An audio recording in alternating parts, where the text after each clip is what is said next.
Hey, I just wanted to talk to you real quick about a subject that many people have arguments about or differences of opinion, and it's called spiritual bypassing. Um, and there's a definition that I like to use of what that is, and it's by John Wellwood. He said this in like 1984.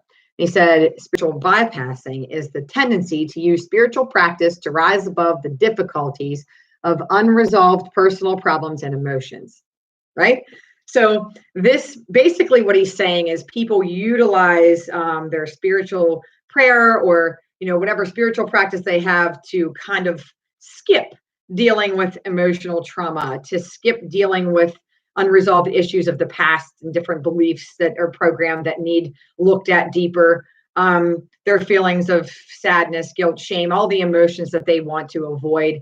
This is just a way to kind of skip working on that and just say that you're enlightened or say that you're a super spiritual person and that this spirituality practice is going to somehow save you from working on those things. So that is crap. Actually, to be frank about it, it's crap.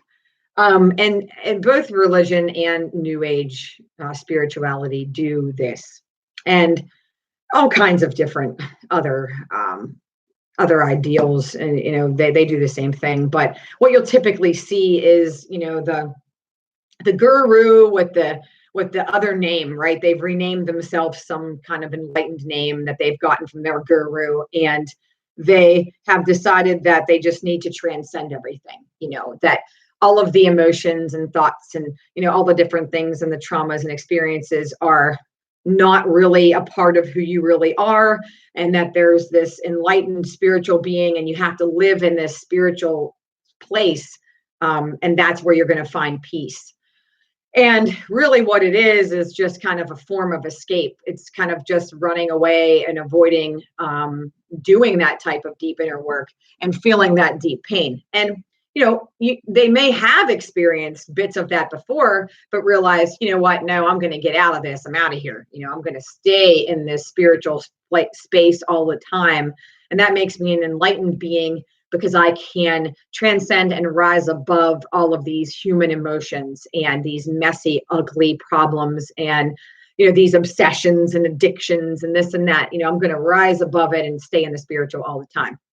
It shows up in, religions as, just keep praying.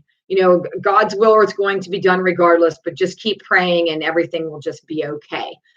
We're going to go to church all the time and we're going to keep our spiritual practice up with whatever we're doing in that sense. Or, we're going to, talk to spiritual guides and just like the New Age would talk to the guru, the religion folks would be talking to pastors and priests and such, and just kind of relying on God all the time, like, oh, let's stay in this space over here, and as long as we keep doing that, these good things are going to come and we're going to be okay, which is also crap. So I've seen so many people who are quote unquote religious, right? And then the other one, they're spiritual, and they haven't dealt with a lot of their stuff. They're repressing it all, or they're shoving it down, suppressing it, stuffing it, and they're avoiding it, and they still have the problems. Now, they may not explode in anger all the time. You'll see like glimpses of where their issues still are.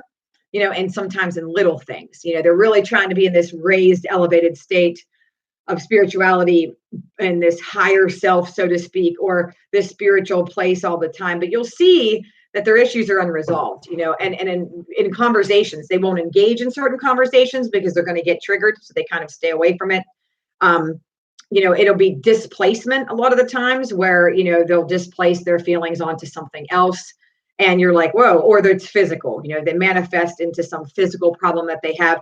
And they don't even want to acknowledge that that's connected to some kind of emotional or unresolved personal issue. So, but on the other side of that coin, there is value to this, of course, where, there are times and places where you do want to go into that spiritual space and transcend and rise above that and go into prayer and go into meditations, because you do need a balance, and that does play a role, but you can't skip, right? You can't just skip all the work and just say that, I'm this lightened being and then turn around and preach to other people. That really doesn't work. That's probably worse. It's one thing if you want to go into that and stay in that for yourself and you want to be in that state of avoidance all the time, cool, go ahead, stay in it. But it's a little different when you're in that place and you're preaching to other people to come up to this place when you haven't done any of that work. So there are many, many folks in spiritual communities and religious communities that are that, and they're trying to teach everybody, but it's not actually coming from a place of true self and true enlightenment. And they still have a lot of stuff to do, a lot of work to do on their own. So, our humanness, we have to embrace it. We have to embrace the emotion. We have to embrace the thoughts and the feelings that go together. We have to look at our mind and the way that it works. We have to embrace the feelings of our heart that come out and messy. And we have to look at our traumas. We have to look at, I don't know why he's barking. I plan to do this video without any distractions and he's barking. Right? So nothing ever really works out as planned. I mean, this is what happens for me. Barking dog. Is there a message, Hooch, that we should be getting for us? You want to come in here? You can come in here and tell us about it. So I don't know. It must be important that, Hooch is embracing his voice, right? He's sitting there saying, this is how I feel. And right now I'm feeling like I should be warning you of the mailman that doesn't come till 6:00 at night. Okay, cool. Great. And yes, so we do want to be in our human emotions. We want to be able to embrace all those things, but we don't want to be stuck there. We do want to be in the moment, in the now.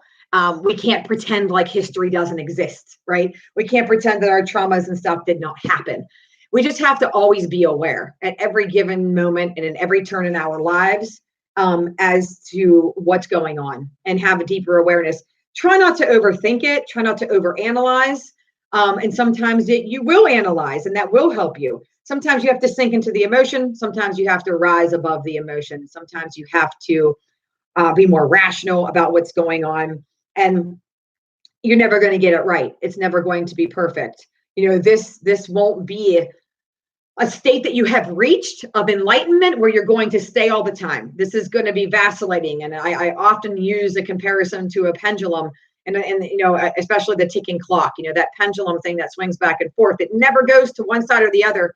And once you've learned these things, you won't either. You're no longer going down into the depths of despair and stay there, right? Or you won't be extremely staying on this spiritual high over here. To be a human and to be holistically whole in the spiritual and in the human, you will have this type of emotion going on, and there's going to be times where you're going to be dominant in one or the other, head, heart, gut, you're going to be dominant in something. But you're always bringing yourself back to a moment. You're always going to connect spiritually. And I never think that needs to be taken out of the equation.